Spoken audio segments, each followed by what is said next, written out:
Black women in 90s media. Roses. I think part of the reason that these characters are so special to me is because they were my first example of seeing Black women being it girls on the big screen. They were grown woman fine, they lived these colorful lives in these vibrant worlds, and I just knew that that was gonna be me when I was a big girl. And is. Last year when I launched a new phase of my glow up journey, I read over 1,000 pages of literature on divinity, psychology, femininity, and as I thought about the way that these feminine archetypes show up in my life and learn more about them, I thought that it would be so much fun to dive into them through the lens of these iconic characters. And if that sounds like your vibe too, then stick around.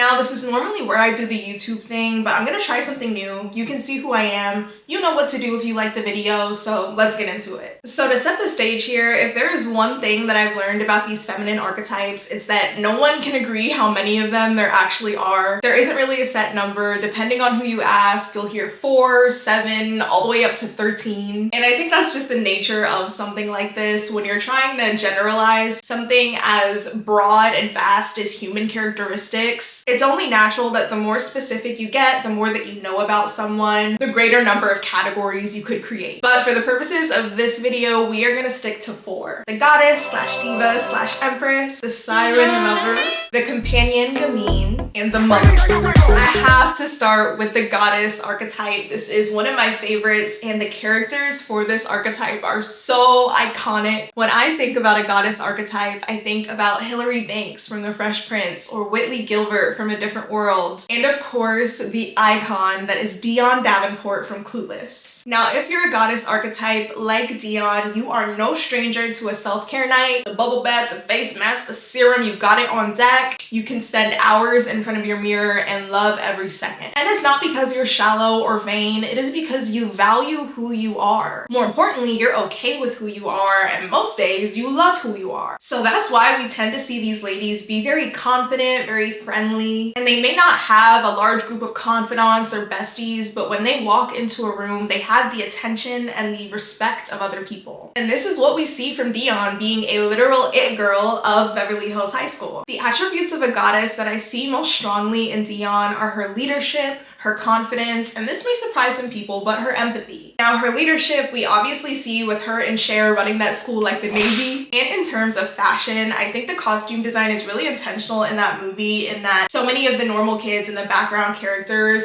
just don't even hold a candle to the fits that Cher and Dionne and even Murray are bringing out. And I think confidence also plays such a big role in this. The confidence and the self-assurance to be able to stand out, to be able to be different. You see that Dionne is not afraid to take the reins, okay? Look at how she gets Murray in line like this. She has this man calling her Miss Dionne and using SAT words.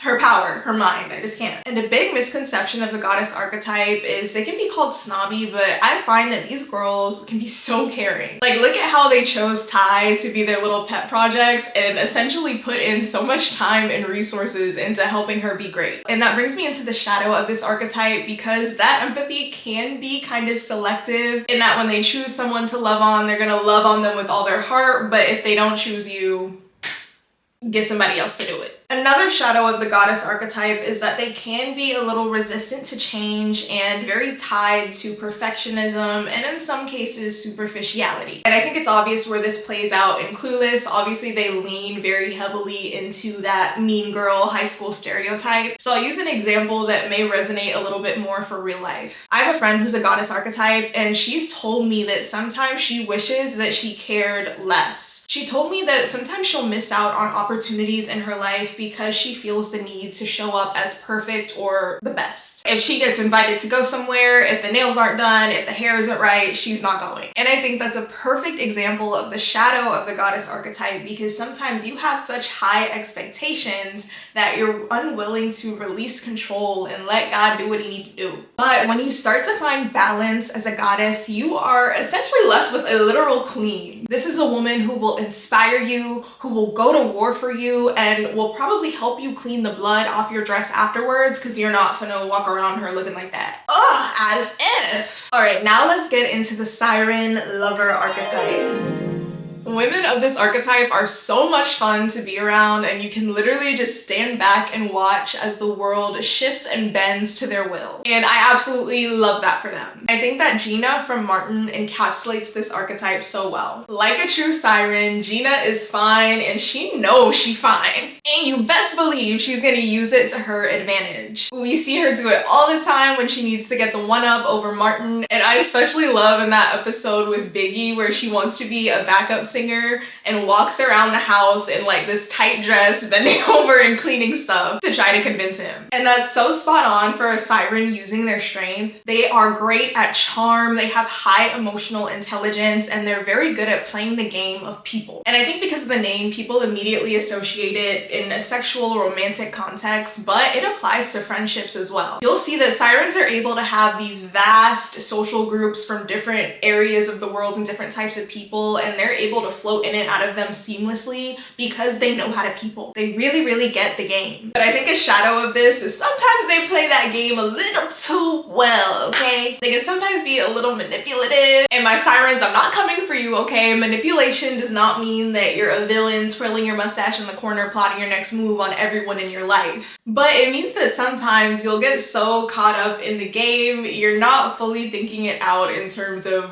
what the experience is like for others. And I love y'all, but sometimes it can get out of hand a little quickly. And we see this all the time in Martin with these elaborate schemes that they end up getting themselves into. And that's another thing to watch out for. Sometimes the attention from others feels so good and you like that external validation, but you gotta remember who's it for. At their core, the Sirens, the Ginas of the world are beautiful, bright creatures. They're magnetic, they're alluring people. And when you find balance here, you are left with someone who can open any door. Can't get into no, call a Siren. Don't know where that money's coming from, call a Siren. Now the next archetype is another one that I would have on speed dial. It's the companion slash Gamine. And this archetype is just that warm, safe energy. You know how some women have like a boyfriend voice? Let me get on the phone, hey, yes baby, I love you. Not the Gamine. If anything, she's calling her boyfriend a dork, and then when she answers your phone call, she goes, hey sweet pea. And I think Freddie Brooks from A Different World is a great example of this. She's quirky, she's youthful, she's fun, and incredibly supportive. The biggest strengths of Gamines like Freddie is that she's very loyal and idealistic. And I think we see this a lot in season 5 where she's kind of helping Whitley through the engagement crisis. She's constantly encouraging her friend to do what's best for her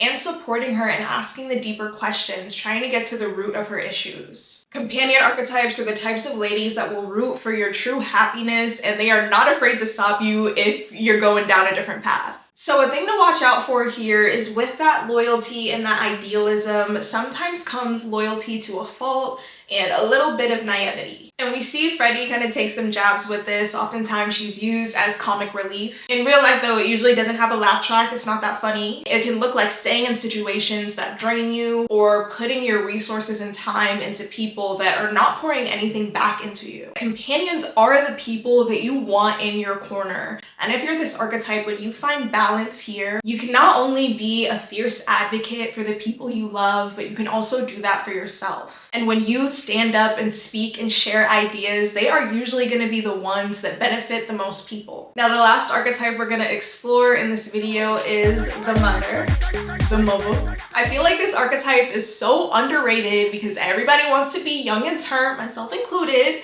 but sometimes we need some wisdom, some decorum. And that's where our girlies like Maxine Shaw from Living Single come into play. Now, if you're a mother archetype like Maxine, you are constantly looking out for your girlies, your community, your family, those around you. And you're often the person that a lot of people come to for advice or for a reality check. And we see this often with Maxine as she's a lawyer and her friends are coming to her for legal advice and to figure out what to do in their lives. And that's because a big strength of the mother archetype is that they're nurturing, they're wise, they're tenacious. And I know a lot of people, especially when you're younger, don't really resonate with being wise, but wisdom is less about the number of years you've spent on the planet and more about the unique experiences and lessons that have shaped your life. So sometimes at 15 years old, you could have gone through something and learned from something that a 30-year-old hasn't yet and maybe never will. And if you're a mother archetype, you probably have, because these ladies are so tenacious. We see it with Maxine and her catchphrase, okay? You will know the name, Maxine Shaw, attorney at law. Now, a shadow of this archetype is that they can sometimes be a little too overprotective. They got that mama bear energy, okay? And if you are a mother archetype, you might find yourself a little over-invested in people's lives sometimes. And I want you to know that it's okay if you're not the one to fix it. You are a problem solver, but you do not have to be the problem solver in everyone's life. It's very important that mother archetypes remember that, because another part of the shadow is lack of self-care. Again, if you are pouring so much energy into the people around you, then what is going to be left for you? Mothers are the rocks, the pillars of so many communities and friend groups. And when you find balance in this archetype, you care for yourself with just as much intensity as you do for other people. You're mindful of when you need to recharge so that when it's time to give, your cup is running over. Thank you so much for taking this journey through the archetypes of the 90s with me. I hope whether you're channeling your inner diva or bringing out your nurturing, wise woman instincts, that you remember that balance is the key to owning your power. At this point, I'd usually recommend a similar video for you to watch, but this one is a little bit new to my channel, so if you liked it, please like and subscribe so I know to make content like this for my next video. I'll see you there. Bye.